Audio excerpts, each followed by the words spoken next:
Good day, Thomas Jefferson Hour podcast listeners, and thank you so much for listening. Before we start our podcast intro, I just wanted to say we apologize. This week is pretty much all telephone connections.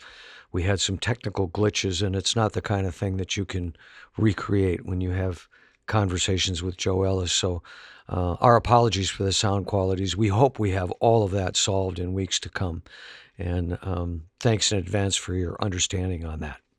I was just speaking to Clay about this week. I really didn't say much. I just kind of sat back and in awe of the two gentlemen who had the majority of the conversation, Professor Joseph Ellis and you, sir, the author of a new book, which we discuss in this week's show. Yes, it's about Repairing Jefferson's America, A Guide to Civility and Enlightened Citizenship. The book will be released on June 1st. Some advanced copies have already gone out. I'm proud of it, and I hope that it gets a wide readership. And I sent a copy to my old friend, Joe Ellis. You know, I first met him while performing as Jefferson at the Athenaeum in Worcester, Massachusetts, and he put me in his book, American Sphinx, the character of Thomas Jefferson, in his preface, and said, I mean, I don't suppose this is the most enviable position, but he said, I heard this guy, Jenkinson, performing as Jefferson at the Athenaeum, and I came away thinking, Jefferson is really an inconsistent and paradoxical creature. I'm going to write a book and try to sort this out. So I hope that was Jefferson and not me. But we met on the set of Ken Burns' documentary film on Jefferson. We became good friends, and we've known each other now for a long time. I've read all of his books.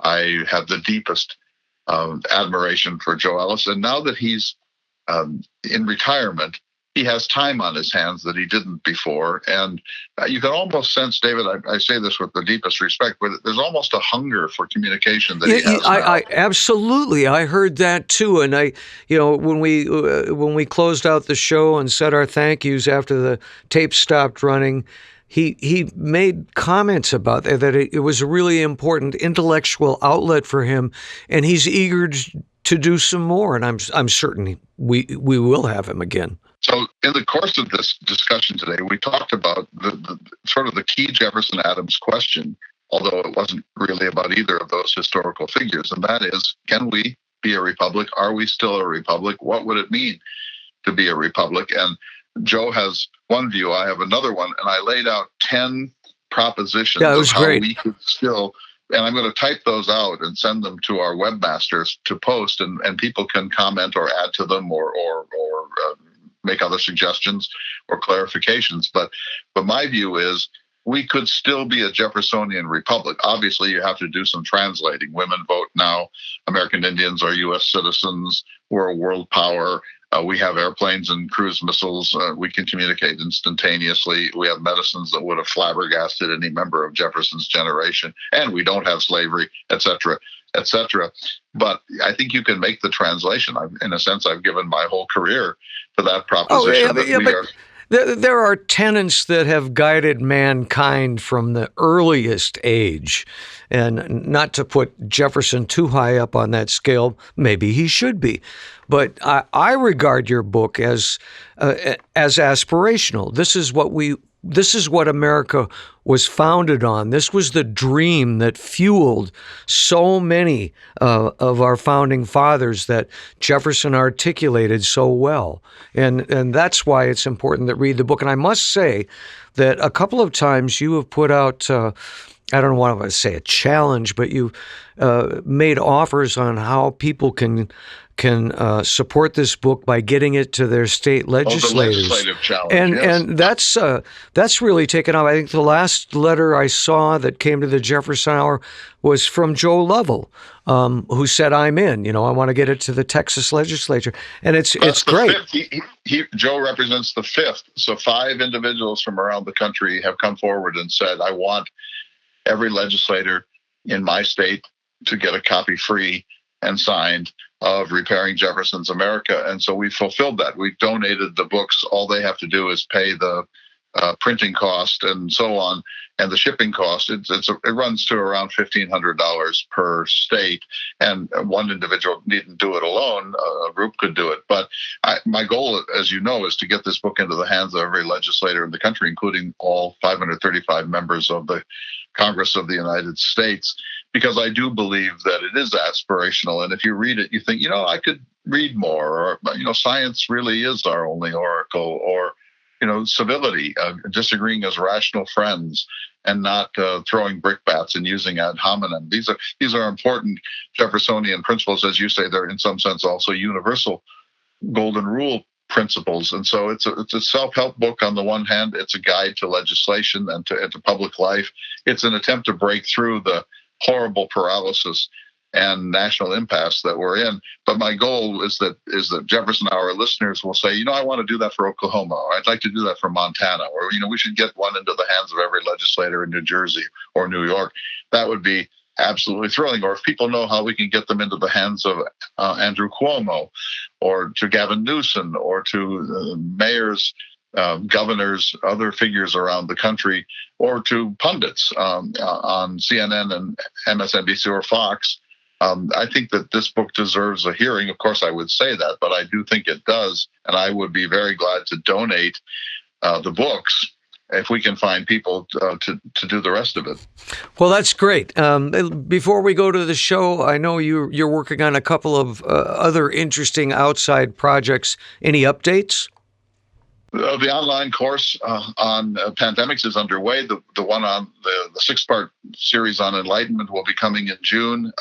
They're doing well. This is such great fun. The online learning has its strengths and weaknesses, especially at a K through 12 level. But for people who are members of the Jefferson world, people who are already readers, who already know the arts of conversation and civility, this is a slam dunk. And so we have a website, and we have a course curriculum, and there will be video clips that I provide. There will be every Saturday a kind of 2-hour open forum on Zoom where we can talk it through. So they're underway. And of course, the Lewis and Clark trip is on for the end of July, and the 2 winter encampments, one on J. Robert Oppenheimer and the atomic bomb, and the other one on Thoreau and Walt Whitman. Those are on for mid-January out at Loxaw Lodge west of Missoula. So everything is on track. We're all assuming that we'll get the green light sometime in June or the first thing in July, and life will not maybe return exactly to normal, but there'll be more normal in it than we think. And we're hoping that everyone out there that's listening is safe and your family is healthy. And with that, if you would like more information on Clay's book or his online courses or his cultural tours, go to jeffersonhour.com. You can also support the show there. And they tell me I must always include that we do so appreciate your support, and we need it. And if you're of the means and can, we certainly appreciate it. And if nothing else, write to us. Send your questions. Go to jeffersonhour.com and click on Ask President Jefferson. Send us a message. We're always glad to hear from you. And with that, sir, let's go to this week's episode. Yeah, thanks, everyone. We're so glad that you're part of these pandemic issues of the Thomas Jefferson Hour. If you can only read one book by Joseph Ellis, it's Passionate Sage, the character of John Adams. We'll see you. Listen to the show. Good day, citizens, and welcome to the Thomas Jefferson Hour, your weekly conversation about all things Jefferson. I'm your host, David Swensen, and I'm joined by the creator of the Thomas Jefferson Hour, Mr. Clay Jenkinson, and by Professor Joseph Ellis. Now, in the past 3 weeks, we've had 3 extraordinary conversations about the Adams-Jefferson correspondence, and we're going to talk more about that this week, but also about your new book, Clay. Yes. So I've written this book called Repairing Jefferson's America, A Guide to Civility and Enlightened Citizenship. Its release date is the 1st of June. The book is really almost a how-to guide about how to be a Jeffersonian. Drink good wine, write letters, read, engage in civil conversation, be well-informed, let reason and science be your only oracles, advocate limited government, and and self-responsibility and so on. So it's really almost more of a Ben Franklin book than a Jefferson book. It's a how-to guide to be a Jeffersonian. But of course, it has a larger purpose than that. And here's the question. And really, this is the first of the questions I would put to the great Joseph Ellis. You've been at this much longer than I have, Dr. Ellis. Jefferson believed that we can self-actualize to become our best selves. And we may not get there, but that everyone had a duty in a republic, especially, to try to become more reasonable, more rational, better informed, more enlightened, more selfless, more committed to the Commonwealth. I'm sure Adams would at least raise an eyebrow over that, even though he would agree with the idea. During the very time they're exchanging these letters between 1813 and 1826, the term democracy becomes the more used term to describe the kind of government that they had created. The term they used, the original word was republic, res publica, public things or things of the public. I think in our own moment in the quarantine, it makes us more capable of understanding what Jefferson is saying, because we now have an obligation to quarantine ourselves, not just to protect ourselves, but because we might infect someone else. And that self-government to Jefferson, which was a word he used, a term used all the time, meant that self-government works when the individual internalizes a sense to the public, that it won't work if he doesn't do that or she doesn't do that. Jefferson leans towards the individual sovereignty more than Adams, and Adams leans more towards the collective than Jefferson. They both are part of the same conversation there that is one that all of us are living at the moment, wanting to reopen the economy, but knowing that that's very risky and dangerous, yet that there is a larger collective interest here in terms of fatalities that we also need to internalize. And what you say in your book, Clay, that is worthy of a serious conversation, it seems to me, is that you don't think we're a republic anymore. And I understand, I think, why you think that, but expand for our listeners on what you say and why you say it. Let me start this way by reminding you of a letter that Jefferson wrote to James Madison, a letter he probably would not have written to John Adams. He said, in theory, I'm an anarchist, no government at all. And he said, you can have too much government, that's every government of history and all the governments of Europe, or you can have too little government, say amongst the Indians of the West. He said, well, we're not Native Americans, our numbers are too many and our habits are European, so we must have some government, but really the ideal is to have the absolutely most minimal and limited government possible, and to turn humanity loose. That government governs best, which governs least. And to encourage every human being to govern himself in the fullest sense of the term. If Joseph Ellis of Massachusetts governs himself in an enlightened way, and David Swensen of Bismarck governs himself in an enlightened way, pretty soon you don't really need government except for the post office. Jefferson has this kind of dreamy idealism that everyone will be self-actualized, and it's ultimately the republic of the farm, or even the republic of the one. So Adams is, of course, going to find that a little bit hard to stomach, because he's going to say human nature will out. But that's the basic cleft here, I think. And so here's what I mean by republic. Jefferson believed that the people were sovereign, that they had come together in a sober social contract and created a public system, a res publica, a formula for public affairs, and that they would have to watch this government like a hawk and be really grumpy about misuse of their tax money and misuse of their sovereignty, and very protective of all the things that were left behind by the 10th Amendment that really just belonged to the individual, and flare up whenever they felt that government was getting in the way, and that we were going to have to be fiscally responsible, never taxing the future without representation. And would you be willing to say that he is describing what contemporary people on the right refer to as the deep state? Right. He's worried about the very world that we now live in. That people are going to essentially abdicate. They may not even vote, but if they do vote, that's the sum total of their civic engagement, except to write letters to the editor and maybe go to a town hall once or twice when they're really upset. And of course, people will passively pay their taxes because we've rigged it so that they don't actually have to write that check.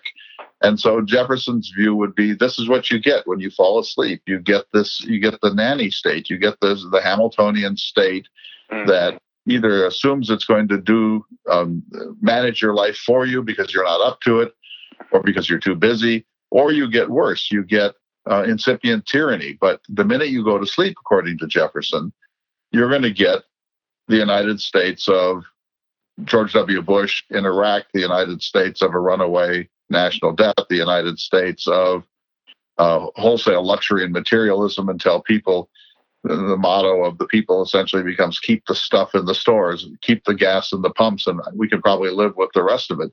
So that's what I mean by republic, is that a republic requires a citizen investment in the success of a limited government in a way that hasn't been the case in this country for a very, very long time.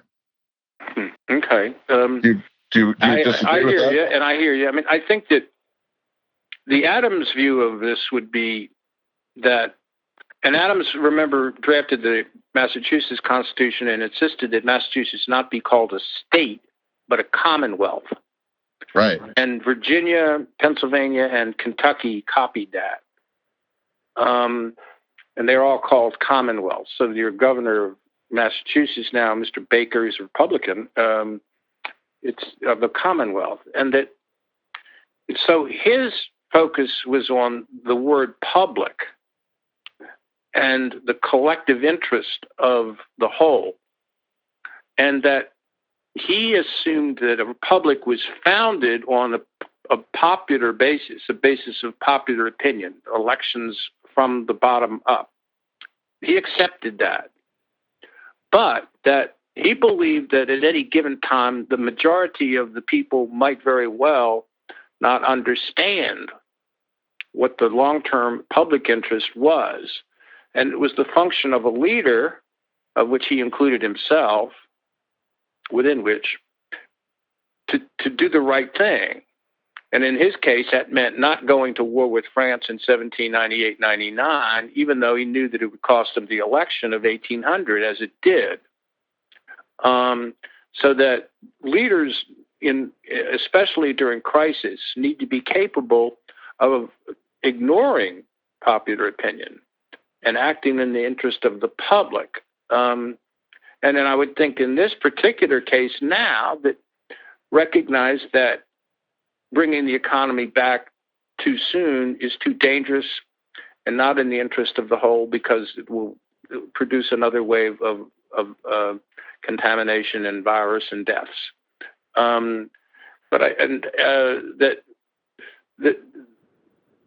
But Jefferson's view, as I see it, and we will hear probably we agree and disagree at the same time. Somewhere at the late 19th and early 20th century, when we moved from an agrarian to an industrial society, from a rural to a urban society, where the majority of people lived in cities,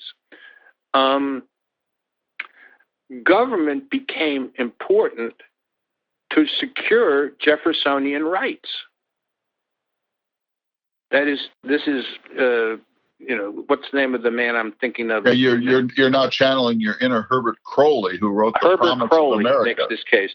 But one of your heroes, Theodore Roosevelt, who's a Republican, obviously, and I think the second greatest Republican president in American history after Lincoln, called his program the New Nationalism, specifically recognizing that we needed government in a way now that we didn't before, to control corporations, to distribute wealth, to protect the public from bad meat, from bad water, bad railroads, and what he was looking at, of course, at the time, and what Crowley was looking at was the Gilded Age, which is very much a version of our own time. In fact, income is now more unequal than it even was during the Gilded Age.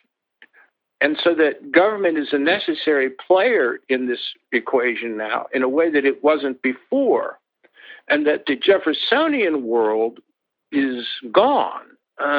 Now, here's where maybe the Jenkinson program could work. I mean, if you're willing to say you're going to go off with a group of people and live in a community that shares those values, and where the pressures that you feel as neighbors force you to internalize your obligation to others, and it's small enough where you can count on that, I think it could work then. And it's what Jefferson called the ward system when he was writing about education. Small groups, but I don't see how you can translate a Jeffersonian set of values into a 20th or 21st century world easily if part of what you're saying is that government is them and not us. I'm anxious to hear your response, Clay. You're listening to a very special conversation between Clay Jenkinson and Professor Joseph Ellis. Right now, we need to take just a short break. This is the Thomas Jefferson Hour, and we'll be back in just a moment. Welcome back to the Thomas Jefferson Hour. This week we're speaking with Professor Joseph Ellis and with the creator of the Thomas Jefferson Hour, Mr. Clay Jenkinson. I'm your host, David Swensen, and when we took our break, well, really, the two of you were talking about the public perception of what government is, what it should do. And Clay, I wanted to give you a chance to respond to what Professor Ellis has just stated. Well, first of all, my respect for Joseph Ellis is so extreme that I'm always tempted just to fold my tent and let him have his way with it. But don't do that here. Don't do it. Let me hear you. Yeah, but you make a good point, Joe. We've become too big to be the ward state, as you put it. Yeah, we're just. I mean, the reason we changed wasn't that we chose to. And remember, after World War I, the United States attempted to return to a Jeffersonian isolated agrarian world, and it couldn't do that. I mean, the economy wouldn't let it do that. But that by withdrawing between 1920 and 1940, what happened was the rest of the world went nuts, and you get Hitler in Germany, Mussolini in Italy, Tojo in Japan, and the development of totalitarian states, which leads to World War II. Without the United States attempting to influence the shape of global politics, things that we don't like happen. I don't agree with our current role as a purported policeman of the world at all. But I think that what the 20th century reveals is that Jeffersonian ideals, in order to be maintained and in his view, extended. I mean, would you not agree, Clay? I'm making it hard here, and I got to shut up and let you answer yourself. Wouldn't you say that Brown versus Board of Education is an extension of the Jeffersonian promise? Yes, so if your argument is that Crowley was right, Herbert Crowley, who was also the founder of the journal The New Yorker, of the New Republic, right, wrote this book in 1908, I believe, called The Promise of American Life, and he had looked at everything that had transpired from the death of Jefferson until his own time, and particularly the Civil War, the 13th, 14th, and 15th Amendments, and then the debacle of the failed Reconstruction and the coming of the Gilded Age. And he said, look, the only way we're going to get Jeffersonian results is to adopt Hamiltonian means. The era when we can have a radically decentralized system and states' rights and local authority and very limited government, that's over. You can't do that anymore. That's not going to work. That's what led us into some of the very problems that we have. We need a strong national government. But I agree, and you keep going, but I want to insert one thought. Notice Crowley, and if you ever try to read Crowley's book, good luck, because it's one of the worst written books in American history. I mean, it's jargon-esque, but that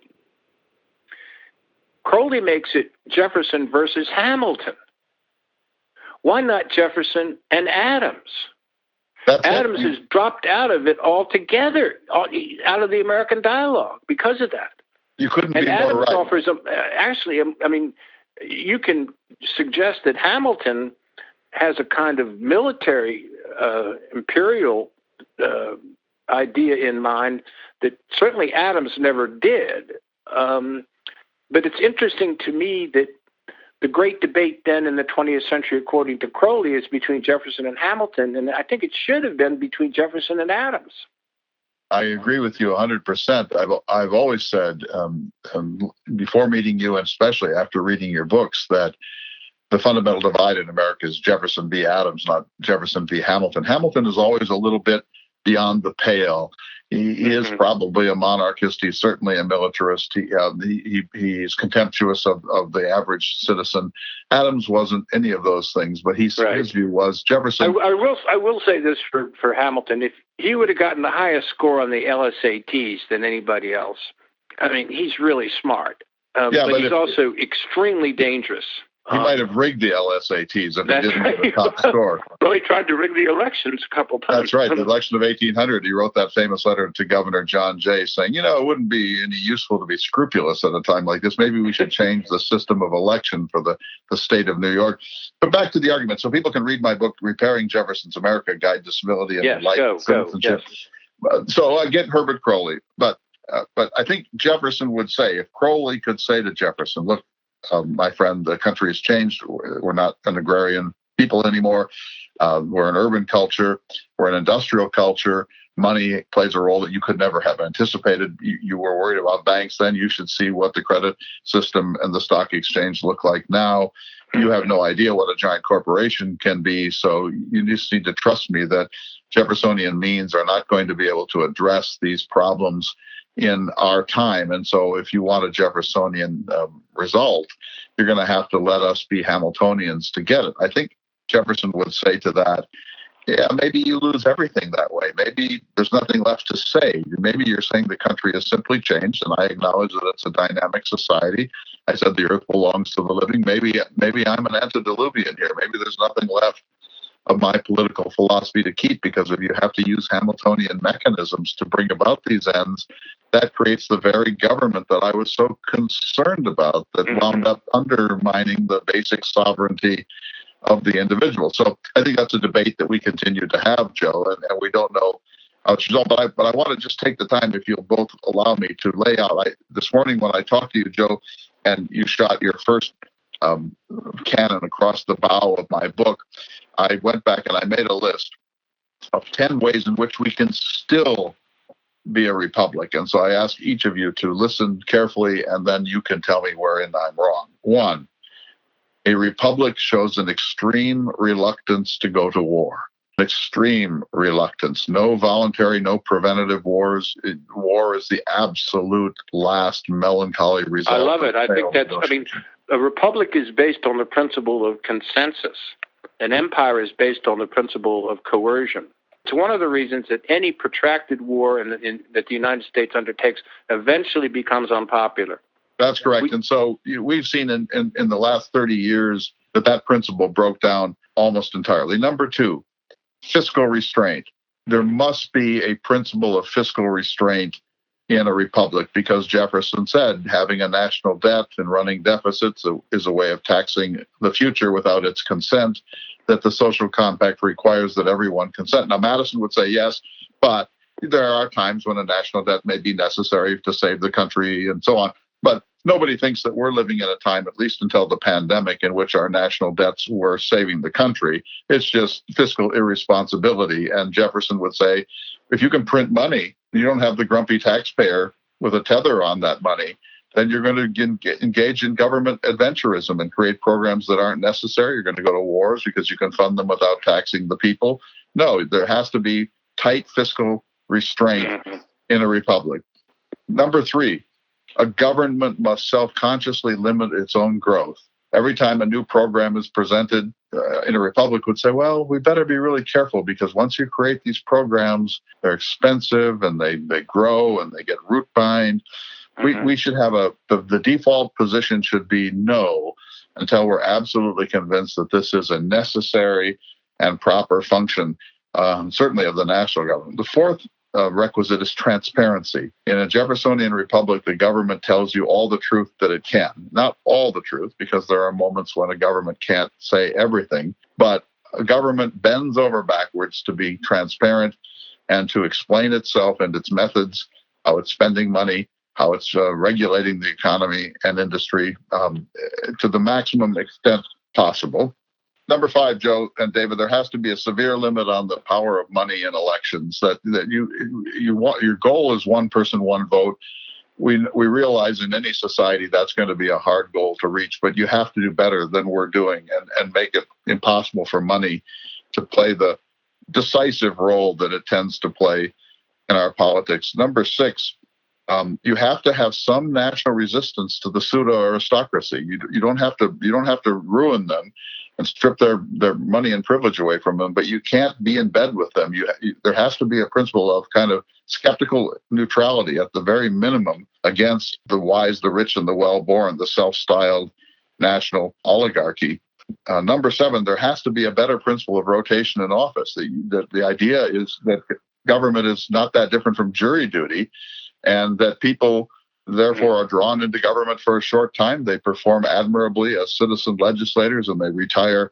But the sense of careerism that has been developed, in which people spend a lifetime as a senator or as a congressman, that's entirely at odds with the notion of a republic. Number 8, government has a responsibility to enact, to the extent that it can, the will of the people.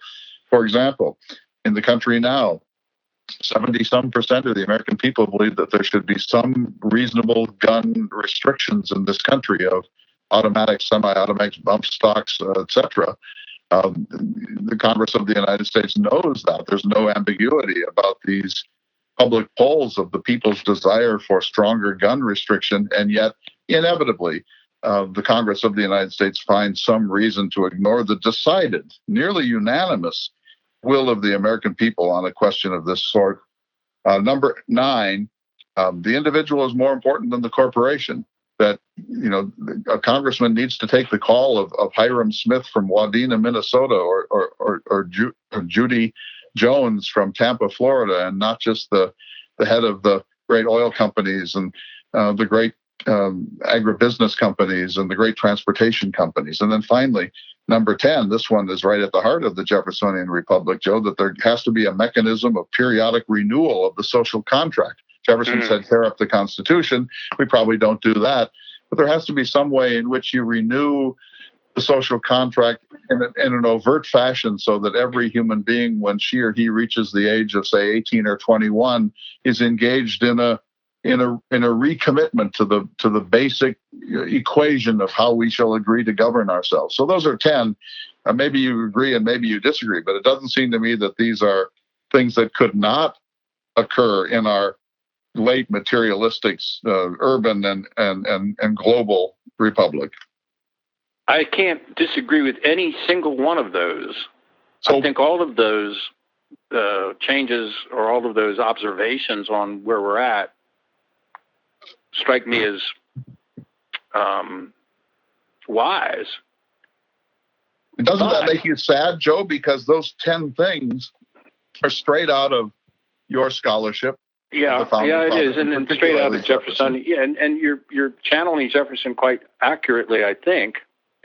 But and I don't want this to be a kind of succinct, close the argument observation, but I would say we're 250 million frontal lobotomies short of that. But then we did not educate the people as Jefferson hoped. No, we didn't. And I think the failure of public education, especially at the grade school, middle school, and high school level, is a failure.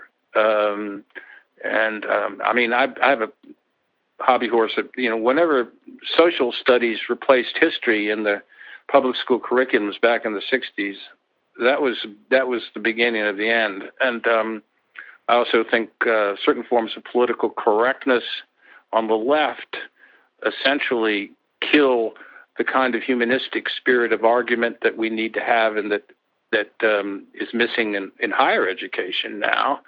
But that the Jeffersonian ideals are eternal. I mean, that he thinks like a Platonist rather than an Aristotelian. Yes. And having them in front of us, as you have done with your book, serves an important educational purpose. In some sense, it shows how far we've fallen. And I don't want to be the naysayer who says because so many of those are unimaginable right now, I think that I don't want then to say then, therefore, we should forget them or simply give up hope. And on that point, I've got a very specific suggestion. I lured you, I might throw something like this at you. We currently living in a moment when approximately 5 to 7 million college-age students will have the next fall semester with almost nothing to do because their colleges and universities are going to be closed, or they're going to try to convince them that they can offer online education that's worth the $30,000 or $40,000 or $50,000 they have to pay. And if I was a parent, I would say we're not going to do that. And we are about to have an election in November that's the most important election, national election in modern history. And I would like, using Jefferson's own words at the end of his life when he's being asked to say something about the 50th anniversary of the Declaration. He refuses to go to Washington, but he sends them a letter, and it ends this way. May it be to the world what I believe it will be, to some part sooner, to others later, but finally to all, the signal of a rousing man to assume the blessings of self-government. And he's referring to the spirit of 76. He's referring to the cause. He's referring to the values that he and Adams both share, both lived, the country they both founded. And I want those people who are going to be unoccupied to make as a goal to join either the Democratic or the Republican Party, whichever one they believe in, and to throw themselves into this election and make it to have the highest voter turnout in the history of modern America, which would not take too much because the average turnout is 52%. The younger generation usually doesn't vote in the numbers that it ought to, and it always is true. It was true of our generation, Clay, when we were that age. This is a source of latent energy. Now, for me, I would argue that we could call the movement Us Now. That the issue they have in common, we're being threatened, of course, by this pandemic that's very real. We're going to recover from this. The larger existential threat is climate change. It's the thing that, if you wanted to get a founder, he would be able to talk most knowledgeably about it, and if brought up to date at all, it'd probably be not Jefferson or Adams, but Benjamin Franklin, who was a Nobel Prize-winning scientist in his own day in some respects. But that a Jeffersonian call to arms to put down your computers for those false courses that they're offering you and get out there and become active and start a movement. And do with it what you want to do with it. It's yours. Make it yours. But this is how the American Revolution started. Jefferson and Sam Adams were involved in that before it looked like it was going to work. But the aim is to make the turnout in the next election the most democratic in the history of modern America. And I'm giving you a mission, younger America, that I believe is a Jeffersonian mission. So I suppose that an Adamsite might say, that ain't going to happen. Well, wait a minute. You've called me an Adamsite, and I wouldn't say that. Well, Adams might very well say that. Yes, he would. I'm not so sure. That's because he's the one, who in 1775, 1776 said, I've crossed the Rubicon. and nobody else was going across the Rubicon with him at the time. There we go again. Poor Mr. Adams. I like very much, Joe, your description of Clay's book as being a Jeffersonian call to arms. I kind of thought of it as, a conversation starter, a reminder of where we came from and how we got to where we are now. But having said that, it is now time for us to take a short break from this conversation with Clay Jenkinson and Professor Joseph Ellis. We'll be back in just a moment. You're listening to the Thomas Jefferson Hour. Welcome back to this special edition of the Thomas Jefferson Hour, our continuing pandemic conversation with Joseph Ellis, now at an undisclosed cabin in Vermont somewhere. I'm out on the Great Plains, and not so far from me, David Swensen, the semi-permanent guest host of the Jefferson Hour, is holed up in the barn. I repeat, number one, extreme reluctance to go to war. Number two, great fiscal restraint. Number three, a government that limits its own growth and is suspicious of government programs. Number four, transparency. Number five, some sort of a limitation, a severe limitation of the power of money in our elections. Number six, resistance to, or at least not being in bed with, the pseudo-aristocracy. Number seven, rotation in office, government by the people as if they were on extended jury duty. Government responsiveness to the will of the people, or what Jefferson called the decided will of the people. The individual is more important than the corporation. And finally, some mechanism for periodic renewal of the social compact. You know, Joe, I know those things aren't going to happen, but they're not beyond the realm of possibility. I mean, I know think that there are ways to think about moving incrementally in that direction. You're a historian. When you close your eyes there in Vermont, you can see that republic. You can see America as an actual secular shining city on the hill that the rest of the world looks to and says, man, somehow, for all of their industrial might and Silicon Valley and their vast wealth, they're still clearly a republic in some meaningful sense of the term, because they have this high-mindedness that is suspicious of power and money. You can envision that. We just don't have the national will to get there. And I think your call for temporary national service of young people during the pandemic, and for them to really ask themselves some questions about how they want to shape the future of this country, I think would be a marvelous recipe for renewal. Yeah, I mean, I'm in favor of some form of national service for everybody, not just during this pandemic. That service has brought us together historically in ways that now doesn't exist.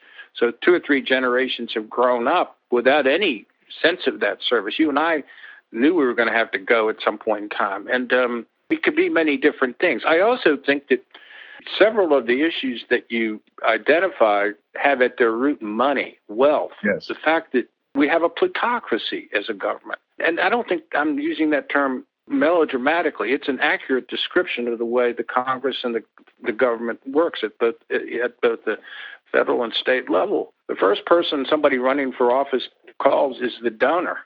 Then everything after that follows suit. When any political leader of either party gets up on television, instead of running the sports scores or the weather report on the line below them, run the amount of money they've received within the past year or two from whatever the sources are.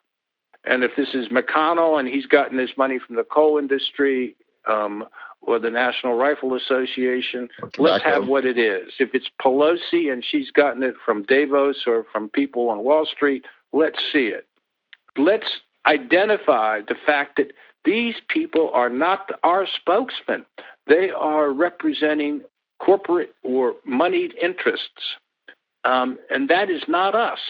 You don't have to be Bernie Sanders to recognize that that's a really important distinction. And I would think also that term limits is something that so many people run for office on term limits, and then they're still there 30 years later. You're absolutely right that in the Jeffersonian and Adams world, and Washington is even a better test on this, they believed that no leader was, no matter how indispensable, was not disposable. They thought public service should be a sacrifice. Jefferson really didn't want to be president. Neither for that matter did Washington. I'm not sure about Adams, but I think that we've created what you described, a situation in which these are permanent jobs, and then they move straight from those jobs to K Street and to lobby firms, and that this is a contamination of the Jeffersonian idea, and it's a poison. And the Supreme Court decision in 2010, I think it was, what is it? Citizens United. Yeah, United. I mean, that's a really horrible principle that needs to be overthrown, but you can't foresee it happening in the current Supreme Court. But that if you know what your goal is, moving gradually towards it with incremental changes, and knowing what the goal is based on the ideals that Jefferson left us, is a huge help. And it rescues you from depression and from pessimism and from a dystopian view of our future. Joe, let me ask you a tough question, and I say it with the deepest respect, but you belong to the intellectual establishment, the East Coast, great private colleges and universities, and the think tanks and the foundations and so on. I'm born in Virginia. I went to a public university called William and Mary before I went to Yale. And I'm married to a woman from Mississippi who's a real steel magnolia, so that I don't fit perfectly. And I'm not buying the story that you walked 20 miles at night to borrow a book and read it that night, got it back before the. All right, don't go give ahead. us the All right, lay it on me, Joe Ellis origin myth here. Mm-hmm.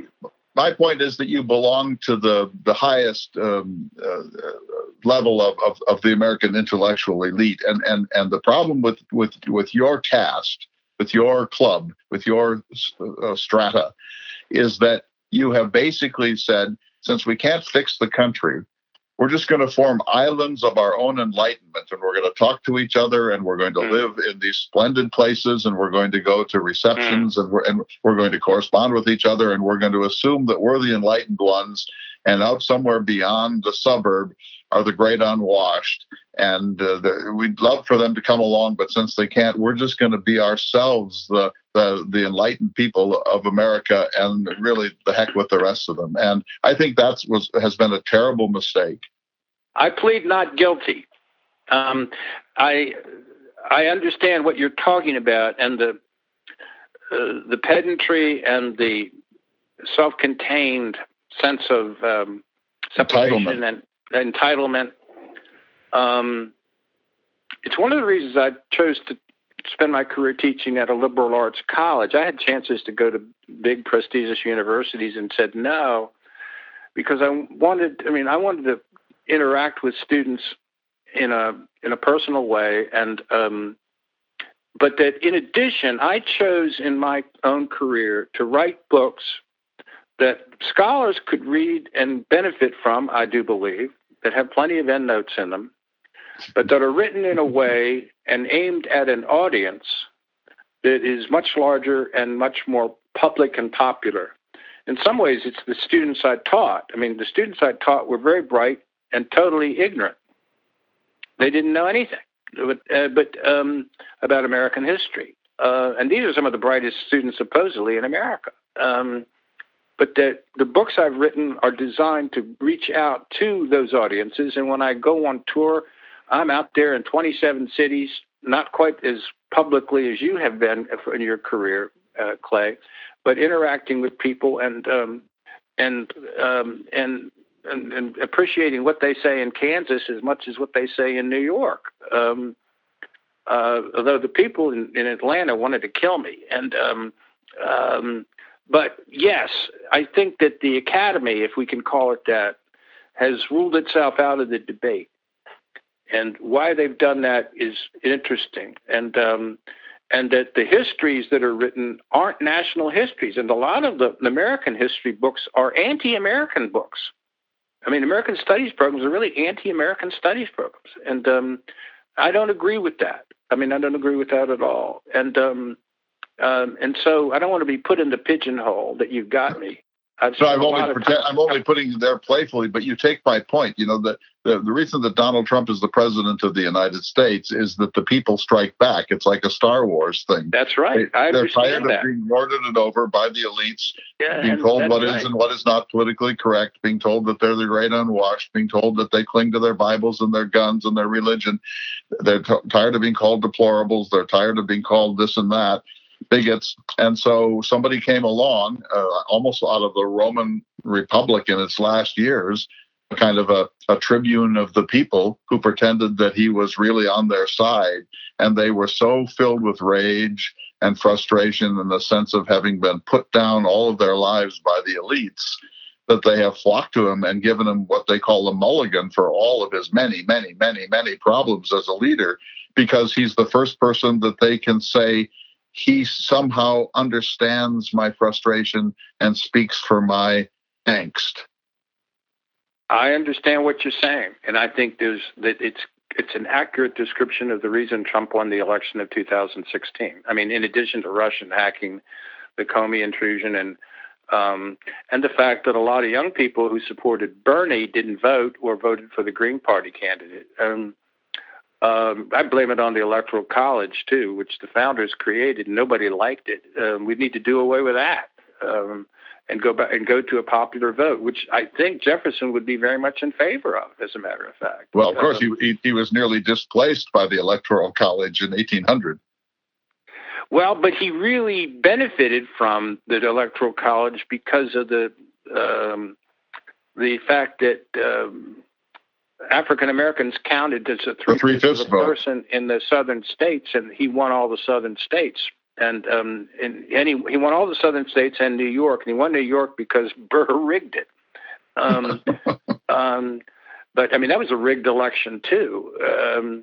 But I think that the failure of the intellectual establishment, and especially the academy and its professional, I mean, I spent 10 years as dean of faculty at Mount Holyoke, and I mean, I had to read all these dissertations that people wrote when they were job candidates. I mean, it's like some of that is just, I mean, what are we doing?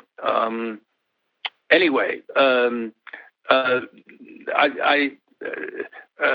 to stop trying to defend myself, but I don't disagree with your analysis of the reason why so much of Middle America, feels as if it's been treated in the same way that cover of the New Yorker. It was supposed to be a cartoon of, the East Coast, and then there's this small sliver, and then you get to the West Coast, and everything beyond the Hudson. Everything beyond the Hudson until you get to Oregon in California is just vacant. And let's remember, it's Jefferson that gave us that country. He gave us the Louisiana Purchase. Yeah.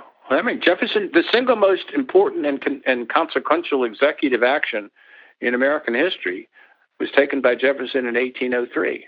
And not something that really comes from a strict constructionist after all. He had to violate his own principles to do it. Well, he knew a good bargain. If we can, let's get back to Clay's book in the few minutes that we've got left. What I'm hearing from you, Joe, is that you're suspect of some of the things that he writes, but in general, you agree with him. Is that right? I agree with the intention, and there's a Jeffersonian intention here. It's setting a high standard that's probably unreachable, but because it's there, we should get as close to it as possible.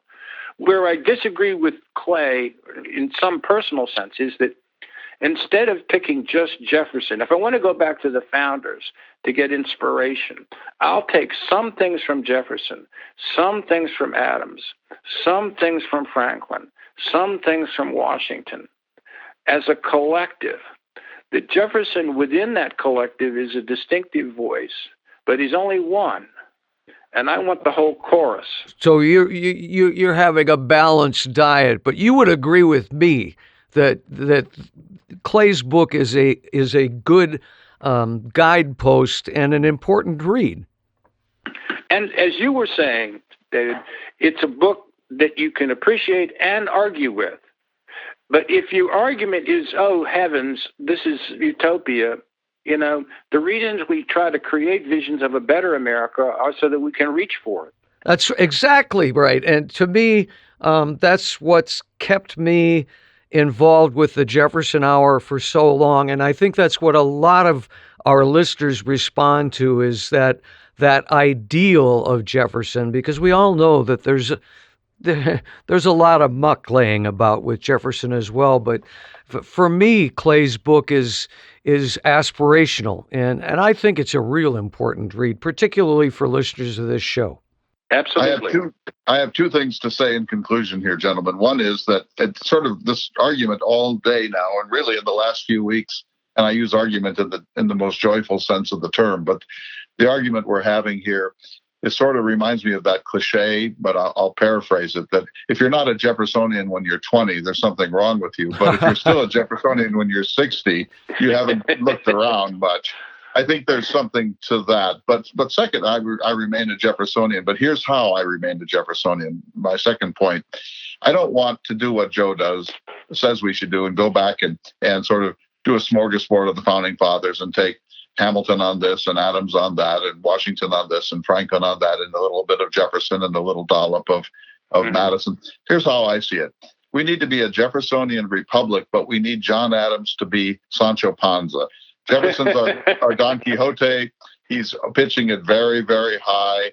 And then Sancho Panza, John Adams, Joseph Ellis is standing by saying, have you looked at the real world much? Have you looked around? Do you understand what humans are really like, Mr. Jefferson? And I think that's the combination that could redeem this country. Jefferson alone can't do it, not only because of his problems with slavery and Native Americans and his own Machiavellian instincts and so on, but Jefferson should not be the only voice. But the other voice can't be Hamilton. The other voice has to be an Adamsite who is on board with Jefferson up to a point.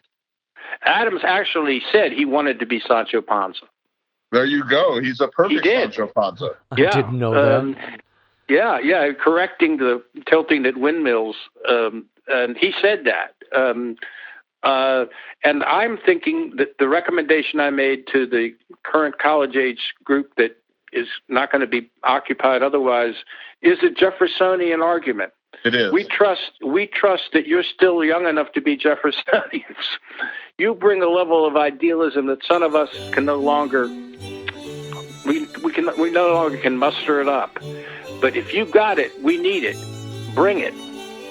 I've got a fun exit question for Joe. Joe, in one sentence for each, what would John Adams say about Donald Trump, and what would Thomas Jefferson say? Oh God. I mean, and I don't want to just channel my own convictions on this. I think they would both say something similar. We told you so. That's exactly what I knew you were going to say. I told you so. Hey, thanks, Joe. It's just always such a delight to hear your voice and to have you share your thoughts with us. Thank you for having me. Clay, thanks again, baby. We're going to keep talking. This has been such a delight, even though we're talking about the weaknesses of my book, from the man who grew up in a cabin somewhere in Kentucky and walked 20 miles to get a book in Latin. We didn't do that. We ended with a blurb. That's what we did. We'll see you next week for another important edition of the Thomas Jefferson Hour. The Thomas Jefferson Hour is brought to you each week by Dakota Sky Education. The program is distributed nationally by Prairie Public. President Thomas Jefferson lived from 1743 to 1826, and this program presents his views. President Jefferson is portrayed by the award-winning humanities scholar and author Clay S. Jenkinson. To obtain a copy of this or any show for a $12 donation, please call 701-575-0727. This program is also available online at jeffersonhour.com and on Apple Podcasts. If you'd like to correspond with President Jefferson or submit a question for him to answer on the program, please visit the website at jeffersonhour.com. The Thomas Jefferson Hour is produced at Makoche Recording Studios in Bismarck, North Dakota.